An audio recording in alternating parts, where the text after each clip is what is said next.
इस वीडियो को देखने के बाद आपको पता चल जाएगा कि नींद क्या है, नींद के समय को कैसे कम करें और कैसे गहरी नींद लें। कहानी के अंत में आपको अच्छी और गहरी नींद के लिए कुछ छोटे यौगिक उपाय भी बताए जाएंगे। तो चलिए शुरू करते हैं। एक बार एक धनी व्यक्ति एक बौद्ध भिक्षु के पास जाता है और कहता है, मुनिवर, मैं अपनी नींद से बहुत परेशान हूं। बहुत कोशिश करने के बाद भी मुझे देर रात तक नींद नहीं आती और रात को सोने से पहले दुनिया भर के विचार मेरे मन में चलते रहते हैं और सो भी जाता हूं तो रात भर करवटें बदलता रहता हूं। जब मैं सुबह उठता हूं तो मुझे अच्छा नहीं लगता। मैं थका हुआ और बेचैन महसूस करता हूं। कृपया आप मेरी इस समस्या का कोई समाधान बताएं। बौद्ध भिक्षु ने कहा, इससे पहले कि मैं आपकी समस्या का समाधान बताऊं, मैं आपको गौतम बुद्ध की गहरी नींद के रहस्य के बारे में एक छोटी सी कहानी सुनाना चाहता हूं। उस व्यक्ति ने कहा, जैसी आपकी इच्छा, मुनिवर। बौद्ध भिक्षु कहने लगे, तथागत गौतम बुद्ध जब सोते थे तो रात भर उसी अवस्था में रहते थे, कभी करवट नहीं बदलते थे। रात को जिस अवस्था में सोते थे, सुबह तक उसी अवस्था में रहते थे। गौतम बुद्ध के एक शिष्य आनंद थे, जो अक्सर उनके पास सोते थे। आनंद को यह बात बहुत खल रही थी कि जब भी रात में आनंद की आंखें खुलती तो गौतम बुद्ध उसी भौतिक अवस्था में पूरी रात कैसे गुजार सकते थे। भिक्षु आनंद अपनी जिज्ञासा को रोक नहीं पाए और वह गौतम बुद्ध के पास गए। आधी रात को उन्होंने गौतम बुद्ध को जगाया और बोला, तथागत, मुझे क्षमा करें। मुझे पता है कि यह आपसे प्रश्न पूछने का सही समय नहीं है, क्योंकि आप दिन भर चलते रहते हैं और लोगों को धम्म का ज्ञान देते हैं और उनकी समस्याओं का समाधान करते हैं। लेकिन मेरी जिज्ञासा इतनी बढ़ गई है कि मैं सुबह तक का इंतजार नहीं कर सकता। इसलिए कृपया मेरे प्रश्न का उत्तर दें और मेरी जिज्ञासा को शांत करें। भिक्षु आनंद ने आगे कहा, मैं पिछले 20 वर्षों से आपके साथ हूं और मैं देख रहा हूं कि आप पूरी रात एक ही अवस्था में बिताते हैं। आप जरा भी नहीं हिलते। तो क्या आप वास्तव में सोते हैं या आप सोते ही नहीं हैं? गौतम बुद्ध ने आनंद की ओर देखकर मुस्कुराते हुए कहा, मैंने अपने लिए सोने की सही मुद्रा खोज ली है। अब मुझे सोते समय हिलने डुलने की आवश्यकता नहीं है। मैं नींद में भी जागता रहता हूं। मेरा शरीर सोता है पर मैं जागता रहता हूं। सवाल यह नहीं है कि शरीर नींद की अवस्था में चलता है या नहीं। शरीर स्थिर अवस्था में क्यों नहीं रह सकता? वास्तविक कारण मन है। मन ही है जो शांत और स्थिर नहीं रह पाता। और यही कारण है कि हम नींद की अवस्था में भी अपने शरीर को हिलाते रहते हैं। लेकिन मैं इन सब बातों से परे आ गया हूं। अब मुझ में मन जैसा कुछ नहीं बचा। जब मैं सो जाता हूं तो मेरा शरीर मुर्दे जैसा हो जाता है, मन जैसा कुछ नहीं रहता। आनंद, क्या आपने कभी किसी मृत शरीर को अपनी अवस्था बदलते हुए देखा है? गहरी नींद की अवस्था में भी यह सारा काम हमारा मन ही करता है। एक बार मन स्थिर हो जाए, मन शांत हो जाए, तो आपका शरीर गहरी निद्रा में चला जाएगा। लेकिन तुम भीतर से जाग जाओगे। भीतर से तुम सब कुछ अनुभव कर पाओगे। सोने के बाद भी अपनी जागरूकता एक छोटे से जलते हुए दीपक की तरह निरंतर प्रज्वलित होगी। कहानी समाप्त करने के बाद बौद्ध भिक्षु ने अमीर आदमी से कहा, एक प्रबुद्ध व्यक्ति न केवल अपने शरीर को पूरी जागरूकता के साथ देखता है, बल्कि वह अपने मन को भी पूरी जागरूकता के साथ देखता रहता है। एक प्रबुद्ध व्यक्ति की तरह नींद नहीं आती है। सामान्य व्यक्ति जब सोता है तो बेहोश हो जाता है। उसे अपने आसपास के बारे में पता भी नहीं चलता, इसलिए वह अपने सपने भी नहीं चुन पाता। लेकिन जब एक बुद्ध व्यक्ति सोता है तो वह जागरूक होता है। जैसे सुबह उसकी आंखें खुली होती हैं, वैसे ही एक बुद्ध व्यक्ति की नींद में भी होता है। इसीलिए कहा जाता है कि एक बुद्ध व्यक्ति कभी नहीं सोता है। जब एक आम आदमी सो जाता है, वह नहीं जानता कि वह कब सो जाता है। लेकिन अगर आप जागने और सोने के बीच के उस छोटे से क्षण में जागते रह सकते हैं, जब हम सोने के बहुत करीब होते हैं, तो कुछ आश्चर्यजनक होगा जो आपको जागरूकता के करीब लाएगा। यह सुनकर उस व्यक्ति ने कहा, मुनिवर, मुझे इतनी गहरी आध्यात्मिकता की बातें समझ में नहीं आती। कृपया मुझे आसान शब्दों में समझाएं कि मुझे गहरी नींद आसानी से क्यों नहीं आती। बौद्ध भिक्षु ने कहा, मुख्य 5 कारण हैं। देर रात तक जागने और आसानी से नींद न आने के सबसे पहला कारण है बिस्तर पर सोने के अलावा अन्य काम करना। जैसे कई लोगों की आदत होती है कि वे बिस्तर पर ही खाना खाते हैं, बिस्तर पर बैठकर पढ़ाई करते हैं और ऐसे कई काम वे अपने बेडरूम में ही करते हैं। शयन कक्ष का अर्थ सोने का स्थान होता है, लेकिन लोग इसका प्रयोग अन्य कार्यों के लिए भी करते हैं, जिससे हमारे मस्तिष्क में शयन कक्ष का कोई निश्चित अर्थ नहीं होता है।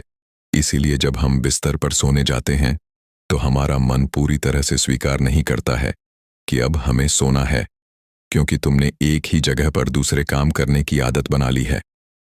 दोस्तों, अगर हम आज के समय के अनुसार की बात करें तो हम भी बिस्तर पर लेटकर फोन पर बात करते हैं, ऑफिस का काम बिस्तर पर बैठकर ही करते हैं, फिर चाहे वह मूवी देखना हो, खाना खाना हो, पोस्ट गेम खेलना हो या गपशप करना हो।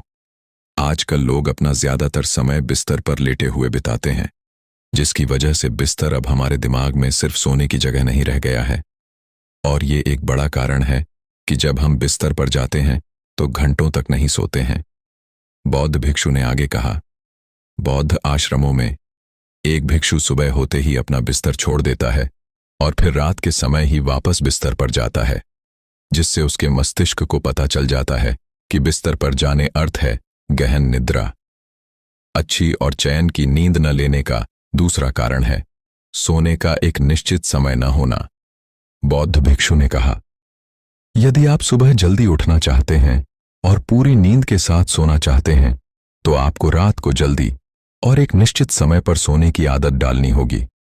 बौद्ध आश्रमों में रहने वाले भिक्षु हमेशा एक निश्चित समय पर सोने से कुछ घंटे पहले हल्का और आसानी से पचने वाला भोजन ग्रहण करते हैं और प्रतिदिन निश्चित समय पर सोने चले जाते हैं। तो इस तरह वे एक निश्चित दिनचर्या का पालन करते हैं। दोस्तों, अगर हम आज के लाइफस्टाइल की बात करें तो ज्यादातर लोगों का न तो सोने और न ही उठने का एक निश्चित समय होता है और न ही वे इस बात का ध्यान रखते हैं कि रात का खाना हल्का और जरूरत से थोड़ा कम हो, बल्कि उनका मुख्य भोजन होता है केवल रात में है। वीकेंड पर ये देर रात तक जागते रहते हैं क्योंकि अगले दिन कोई काम नहीं होता है। अगर ये रात में मूवी देखना शुरू कर दे तो चाहे कितनी रात हो जाए, मूवी पूरी करके ही सोते हैं। समय और जीवन के बीच कोई सामंजस्य और नियंत्रण नहीं है, और फिर यही वो लोग होते हैं जो अगले दिन अधूरी नींद के साथ जागते हैं और दिन भर बेचैनी और थकान महसूस करते हैं। यौगिक संस्कृति में नींद को एक चमत्कारी दुनिया कहा गया है। अगर आप नींद को समझ लें तो आप नींद में अपने अंदर बहुत कुछ पैदा कर सकते हैं, और अगर आप नहीं समझते हैं तो आप इसे खराब भी कर सकते हैं। बौद्ध भिक्षु ने आगे कहा, गहरी नींद न आने और सुबह उठने पर अच्छा महसूस न करने का तीसरा कारण सोने से पहले नकारात्मक चीजों के बारे में सोचना है। जिस तरह के विचारों के बारे में सोचते हुए आप सोते हैं, जब आप अपनी आंखें खोलते हैं सुबह में, ये आपके दिमाग में आने वाले पहले विचार हैं। इसलिए जब आप नकारात्मक विचारों के साथ सोते हैं तो आप सुबह उन्हीं के साथ उठते हैं। बिस्तर पर लेटे जब हम सोने ही वाले होते हैं तब हमारा अचेतन मन सबसे अधिक सक्रिय होता है, और इस समय हम अपने अंदर जो विचार पैदा कर रहे होते हैं, हमारा अचेतन मन सीधे उन विचारों को स्वीकार करता है और उन्हें वास्तविकता में लाने की कोशिश करता है। हमारा अचेतन मन नहीं कर सकता अच्छे और बुरे विचारों के बीच चयन करें। यह नहीं जानता कि हमारे लिए क्या अच्छा है और क्या बुरा। यह प्राप्त सूचनाओं पर ही काम करना शुरू कर देता है। इसलिए हमें सोते समय अपनी समस्याओं और नकारात्मक विचारों के बारे में सोचने के बजाय उन अच्छी बातों के बारे में सोचना चाहिए जिसे हम अपने जीवन में पाना चाहते हैं। हमेशा रात को सोने से पहले और सुबह उठने के बाद उन बातों के बारे में सोचें जो आपके जीवन में एक सकारात्मक बदलाव ला सकती हैं। अच्छी नींद न आने का चौथा कारण है गलत तरीके से सोना। बौद्ध भिक्षु ने कहा, आपने सुना होगा कि भारत में अक्सर यह कहा जाता है कि उत्तर की ओर सिर करके न सोएं। ऐसा इसलिए है क्योंकि जब हम उत्तर की ओर सिर करके सोते हैं तो पृथ्वी के चुंबकीय खिंचाव के कारण हमारे शरीर का बहुत सारा खून दिमाग की तरफ जाने की कोशिश करता है और दिमाग में पाई जाने वाली नसें बहुत पतली हो जाती हैं। इनके फटने का खतरा बढ़ जाता है और अगर इंसान ज्यादा बूढ़ा और कमजोर है तो उसकी मौत भी हो सकती है। लेकिन आम तौर पर जो लोग उत्तर की ओर सिर करके सोते हैं वे सुबह उठते ही सिर में तनाव महसूस करते हैं और उन्होंने अपनी पूरी रात बेचैनी या करवट बदल बदल कर व्यतीत किया होता है। दूसरी गलती जो लोग सोने की पोजीशन में करते हैं वह यह है कि वे किसी भी तरह से सो जाते हैं। उन्हें इस बात से कोई फर्क नहीं पड़ता कि उनकी रीढ़ की हड्डी सीधी है या नहीं। लोग अक्सर अपने पेट के बल या कैसे भी सो जाते हैं, जबकि हमें कोशिश करनी चाहिए कि या तो हम सीधे सोएं या फिर बाईं ओर करवट लेकर सोएं। इससे शरीर के अंगों पर अतिरिक्त दबाव नहीं पड़ता है। सोते समय बहुत मोटे गद्दे का उपयोग न करें, क्योंकि यह आपकी रीढ़ को मोड़ देता है और गहरी नींद में बाधा डालता है। साथ ही ज्यादा मोटे तकिए का इस्तेमाल न करें, क्योंकि इससे आपकी गर्दन ज्यादा मुड़ जाती है और आपका शरीर तनाव महसूस करता है और इससे आपकी गहरी नींद में बाधा आती है। देर रात तक नींद न आने और रात भर नींद में बेचैनी का पांचवा कारण है खाद्य पदार्थों का अधिक मात्रा में सेवन और देर से पचना। अगर आप रात को भरपेट और अधिक तैलीय पदार्थों का सेवन करते हैं तो यह हमारी नींद में भी खलल डालता है, क्योंकि इन पदार्थों को पचाने में काफी समय और ऊर्जा लगती है। इसीलिए अगर आप ऐसे पदार्थों का सेवन करते हैं तो सोने से करीब 3 या 4 घंटे पहले इन्हें खाने की कोशिश करें। उस व्यक्ति ने कहा, मुनिवर, मैं समझता हूं कि गहरी और चैन की नींद न आने के क्या क्या कारण हो सकते हैं, लेकिन अब क्या आप कुछ ऐसे उपाय बता सकते हैं जिन्हें करने से हमें गहरी नींद आने में मदद मिलती है? बौद्ध भिक्षु ने कहा, मैं आपको कुछ ऐसे कर्म बता रहा हूं जिन्हें आप सोने से पहले या उठने के बाद कर सकते हैं, जिससे न सिर्फ आपकी नींद गहरी होगी बल्कि आपके जीवन में एक सकारात्मक बदलाव भी आएगा। और ये सभी काम आपको नहीं करने चाहिए। इनमें से जो भी 2-3 कार्य आपके लिए उपयुक्त हैं, आप कर सकते हैं। सबसे पहले, सोने से पहले गुनगुने पानी से नहाने की कोशिश करें। नहाने से हमारा शरीर जागृत और तनाव मुक्त हो जाता है। आपने देखा होगा कि जब कोई व्यक्ति नहाकर आता है तो उसके भीतर से एक सकारात्मक ऊर्जा का अनुभव होता है। वह अधिक प्रसन्न और निश्चिंत लगने लगता है। इसका कारण यह है कि हमारे शरीर का अधिकांश भाग जल ही है और जल ही हमारे शरीर का मूल अंग है। सोने से पहले हो सके तो अपने बेडरूम में किसी भी ऑर्गेनिक तेल और रुई का दिया जलाएं। इससे आसपास के वातावरण में सकारात्मकता आती है। सोने से पहले थोड़ा पानी पिएं, इससे आपको काफी फायदा होगा। जब आप बिस्तर पर जाएं, सोने से पहले कुछ मिनटों के लिए ध्यान करें और आपके पास जो कुछ भी है उसके लिए आभार व्यक्त करें या उन सभी अच्छी चीजों के बारे में सोचें जो आपने अपने दिन में की हैं। सोने से पहले एक बार याद कर लें कि आप नश्वर हैं, आप आज मर सकते हैं।